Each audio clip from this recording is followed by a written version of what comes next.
Today I'm here with my sister Kennedy, who's a 5.0 player, and in this lesson, we're gonna outline the 3 most important skills that got her to this level. If you don't have these skills, you'll probably become permanently trapped in 3.0 to 4.0 prison. But the good news is, we're gonna make these super easy for you to understand so that you can start using them right when you get to the courts. So the first tip has to do with spin, and it's that an advanced player knows how to use spin, but Kennedy, you can elaborate more. Yeah, so when you're a 4.5 to 5.0 player, you wanna make sure you know how and when to use topspin. Pretty much, if you're at this level and you don't know how to use topspin, you're not gonna be able to hit the ball hard enough to where it still drops in. So for instance, if I'm playing an advanced player and I'm going for a speed up without topspin, what's gonna happen is they're either gonna counterattack because I didn't hit the ball hard enough, or it's just gonna sail along because the ball's not dropping down. So the main 2 functions of topspin are, 1, it makes the ball drop faster like I just said, but it also makes the ball jet off the bounce. So if Kennedy's hitting a topspin dink, you'll see that it kind of accelerates towards me a little bit. So this is partially technical, but you also have to know strategically when to use topspin to get the most out of it. A lot of players either don't know how to get topspin at all, which is a technical issue, or they can't get enough topspin to where it actually matters, or they just aren't using it at the right time. So today we're gonna go through how to solve those problems. So depending on what shot you're using, your topspin is gonna look a little bit different, but one of the most important times that you definitely need topspin is on your serve, because this lets you hit the ball harder without it going long. So a topspin serve looks like this. We got Kennedy doing the demo. So you're not going for the craziest amount of spin, just enough to where you get the effect. You'll notice the way that she gets that is by coming from under the ball and finishing above it. So let's show you a slow motion example of that.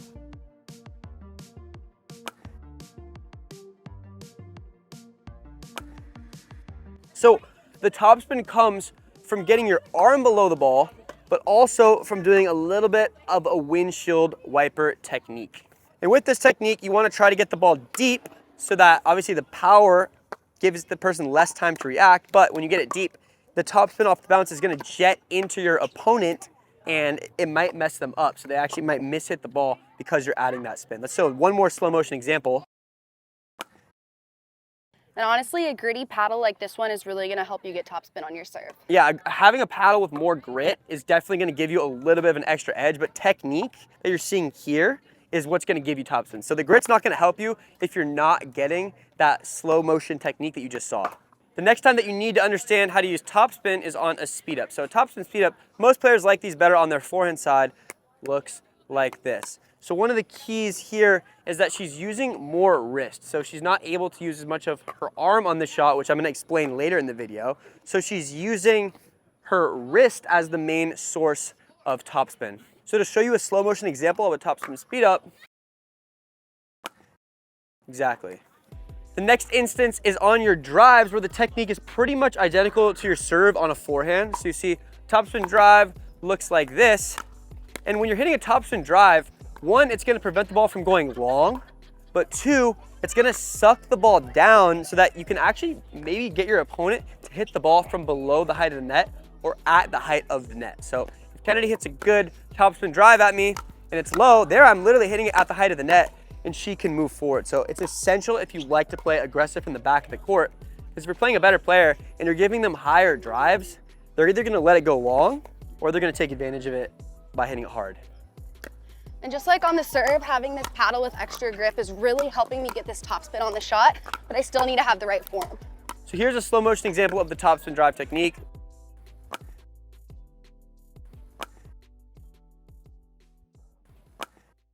The next time that you need to know how to use topspin is the roll volley, which is arguably the spinniest of the shots we just went through. And that looks like this. So here Kennedy is rolling up the back of the ball. A lot of people like to do this on their backhand, which looks like this. So she's flicking up the back of the ball and she uses that shot to prevent her opponents from coming in. So she hits it right at their feet as they're moving forward, and that makes the ball jump at them, which can mess them up on their resets or their drops. So let's show you a slow motion example of this on the forehand. Nice. To show you a slow motion example on the backhand, it looks just like this. The last topspin shot we need to think about are our topspin dinks, which look like this. So you don't get quite as much topspin on a dink because you can't hit the ball as hard, so you can't really get as much grip. But hitting topspin dinks is a great way to be aggressive when you're at the kitchen. So to show you a slow motion example of a topspin dink, she's coming up the back of the ball. She's not nearly using as much wrist, but she's still getting a little bit of topspin which makes the ball jump at me. And guys, if you want a better paddle that gets you more spin, check out ours on our site, Sweet Spot Pro, and make sure to use code TIPS for $20 off your order.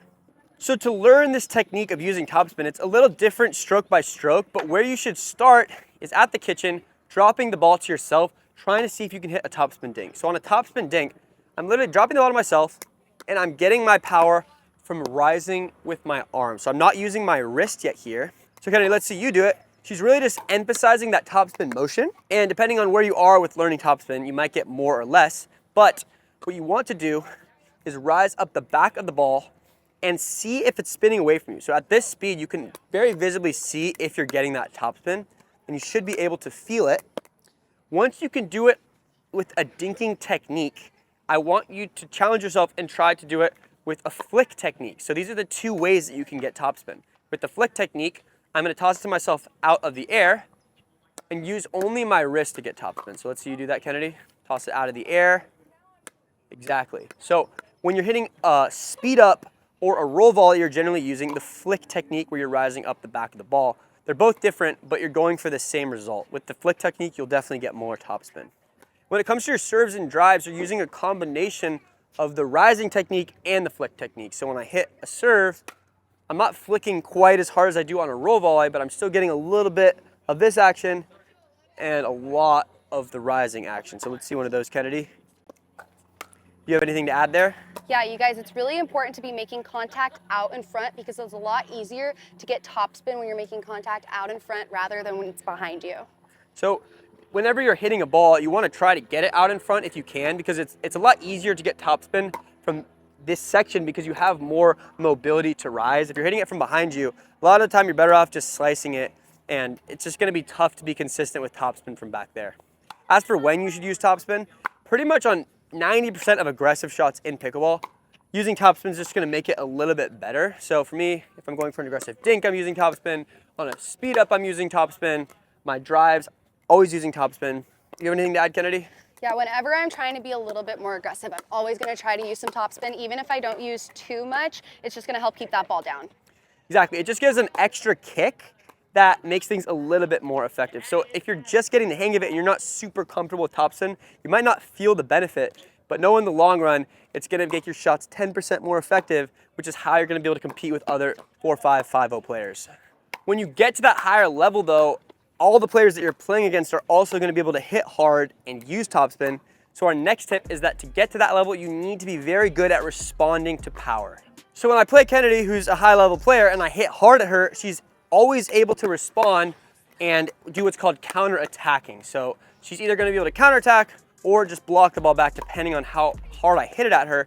But if you can't respond to shots like this, what's going to happen is you're not going to be able to beat bangers. So if you're at the 3.0 to 4.0 level, you might have trouble playing against players who hit really hard, whether it be with speed ups or with drives from the back of the court. So bangers are essentially the gatekeepers of the 4.5 to 5.0 range. There's not really many bangers that are 4.5s or 5.0s, but if you can't beat them, you might get stuck in that earlier stage. So there's a lot of bangers that are 4.0, 3.5. These players, they maybe aren't following the best strategy, but they are still good. So you need to really understand how to respond to power in order to get through that sort of zone. So when it comes to responding to power, there's only two things that you have to understand. And the first is that you need to be able to react quickly. So you need to be able to react quickly enough to get your paddle in position to hit a good shot with the right technique. The second thing is that when you get your paddle in position, you need to have enough stability so that you don't mishit the ball. So I'm sure you've been at the kitchen before when a player hits really hard at you and it feels like you almost just missed the ball on the side of the paddle. You either miss it in the net or you pop it up to where they can close in and crush the next shot. So there's two elements. We're going to go through each one right now, and they're both equally important, but you have to understand them both in order to be able to beat these players consistently. So Kennedy, how do you prepare quickly for shots that are coming at you fast? So you want to make sure that with your ready position, your paddle is out in front of you, slightly above the net, and slightly facing towards the left. That way it's easy for you to defend with your backhand if you need to, or you can still get to your forehand with enough time. Exactly. So the reason that she's out in front like that is because if she's down low with her paddle or out to the side, it takes her a certain amount of time to get it in position. So you're trying to put it in the spot that gets you as close as you can get to all the different types of volleys that you're going to have to hit. So that's really about right here right above the height of the net. And it's also really important to have a good ready position with your feet so you can explode side to side if you need to get the ball. Exactly, so you don't want to be standing straight up, you don't want to be sideways. If you're at the kitchen and you're trying to handle power, you need to have a nice wide base, a little bit wider than shoulder width. You want to be on your toes, and you want to be ready to explode in any direction. So if your opponent, for instance, hits a really hard shot down the middle, you need to be in this position, ready to explode towards that shot. When you're standing straight up, you're not in the best possible position to do that. So you're always waiting for the ball like this.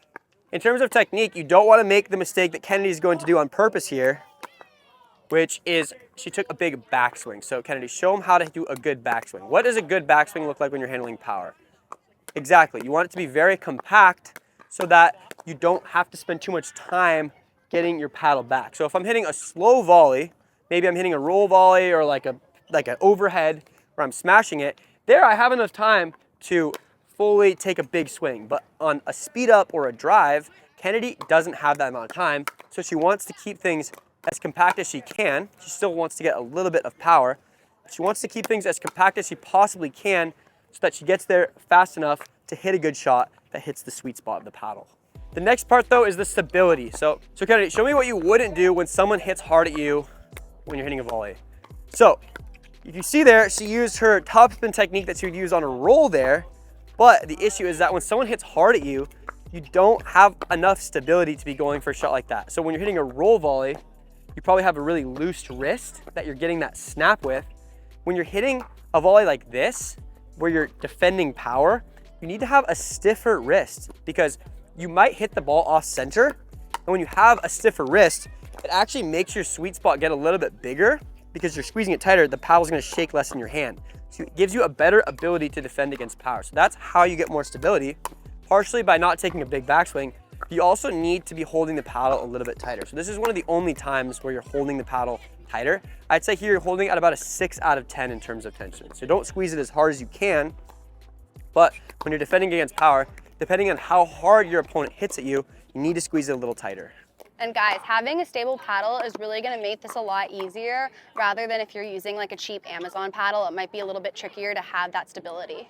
So even if you have the right technique, if your paddle's not very good, it's gonna feel tough. You can also add some weight to your paddle. If you're having trouble with stability on power, having a heavier paddle is just gonna make it shake less too. So that's another good tip in terms of defending power. Regardless of how good your technique is though, you're only gonna get more comfortable with responding to power if you practice it. So there's two main drills you need to do to get this to happen.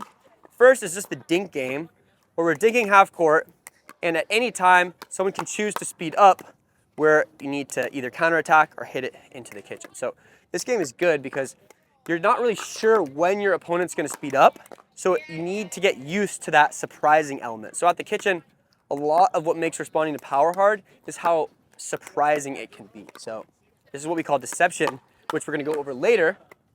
But all we're doing here, we get one dink back and forth, and then somebody can choose to speed up. So, whoa, that one's out. But what this is good for, you really need to focus on your ready position so you can get into position quickly. When we're both up, we have to react faster. So you really work on your fast twitch muscles. You can also do this on your own on a wall or on the Dink Master, but this is probably the most realistic way to practice this. So if you have a partner who's willing to do this drill, I encourage you to go try it out. If you have trouble handling drives from the back, the best drill is to just get a partner who wants to work on their drives, and you should stand up at the kitchen, and they're just gonna be hitting drives while you try to hit nice, firm, deep volleys. So this is where you need to be focused on that stability. So when Kennedy's back here, the ball's actually traveling at me a lot faster than it would on a speed up. So I need to be concerned with hitting my sweet spot and holding my paddle firm, because if I don't, this is where I'm gonna miss those shots in the net. There I kind of hit the top of my paddle, wasn't holding it super tight, it dies into the net. What also might happen is I pop the ball up where she can move in and take the ball out of the air. So I'm trying to keep the ball low here, the firm wrist, so that she doesn't have as easy of a time moving forward. So once you're at the 5.0 level, every player knows how to respond to power well. So in order to win by being aggressive, you need to be able to use deception. So our next tip is that to get to that high level, you need to understand how to use deception and when to use deception. So when I'm saying deception, what I mean is, in this example, Kennedy's gonna be aggressive with a speed up, and she took a huge backswing. So when she takes that backswing, she's essentially telling me that she's about to speed the ball up. On the flip side, if she's aggressive without taking a huge backswing, I don't know until the last second that she's about to be aggressive and hit harder. So she can really surprise me and take me off guard. So one of the ways that you're deceptive is by disguising your backswing. So in a speed up and on other shots, that is a great way to do it. The other way that you're deceptive though is by being aggressive when your opponents don't expect you to. So if we're in a neutral situation, generally the rule of thumb is that you're supposed to be aggressive off of a high ball. So if she hits me a high ball, you know I'm gonna probably attack that. But if I'm hitting a shot that isn't necessarily super obvious, there's a few other ways that I can be deceptive in order to attack. One way to do this is by going for aggressive shots when you're not necessarily expected to, and there's a few key times where this makes sense. One is when you're dinking, you can go for a speed up off a roll volley even when it's not that high, and the reason you can do that is because you're really close to your opponent when you're hitting a roll volley. So you don't necessarily have to be super high above the net to get an effective shot there. Should you go for that every time? No, but every once in a while, if you deviate from the normal strategy and go for a speed up off a roll volley like that, it can be very surprising and very effective. Another example of this is with the shake and bake from the back of the court. So it's not necessarily from the kitchen, but by deviating from the normal drop and come in strategy and hitting a drive where you close in, you can really surprise your opponents because they're not expecting you to do that. And guys, if you have any other cool ways that you like to be deceptive like that, make sure to comment them down below. I'm curious if you have any cool ideas. So you can be deceptive situationally, but your technique is definitely gonna be what takes people off guard. So if I'm being aggressive from the kitchen, for instance, I wanna pretend like I'm about to dink until I go for my speed up. So it's not just your wrist you're focused on in your backswing, it's also your body language. So a lot of the time I see lower level players, they start turning their shoulders more when they're about to hit hard. You want it to look like you're about to dink until the last second. So you see, I missed that shot, but I didn't do anything that I would do differently from dinking. So your opponents are gonna get used to what they're seeing on your dinks.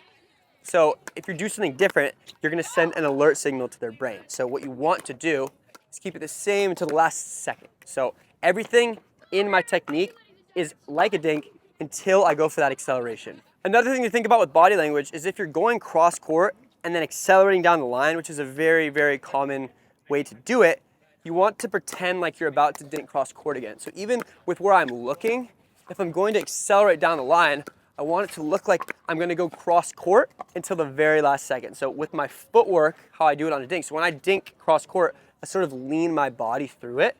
I wanna keep that mechanism as I'm accelerating in front of me. So I'll show you a bad example. So I'm doing my footwork cross court, and then I sort of pause to go for that down the line speed up.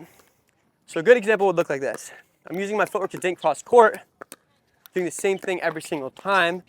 And then when I get one where I want to speed up, I keep that same footwork, and the only thing I change is my wrist flick, which I take down the line at the person in front of me. When you're doing this, the person in front of you might not necessarily be ready. They might expect you to do that again. So if you really hold that to the last second, you might catch them super off guard and stun them to where they don't even react at all. And guys, if you want a ton of cool resources with coaching, tips, where courts are, a bunch of that cool stuff, make sure to go check out playpickleball.com.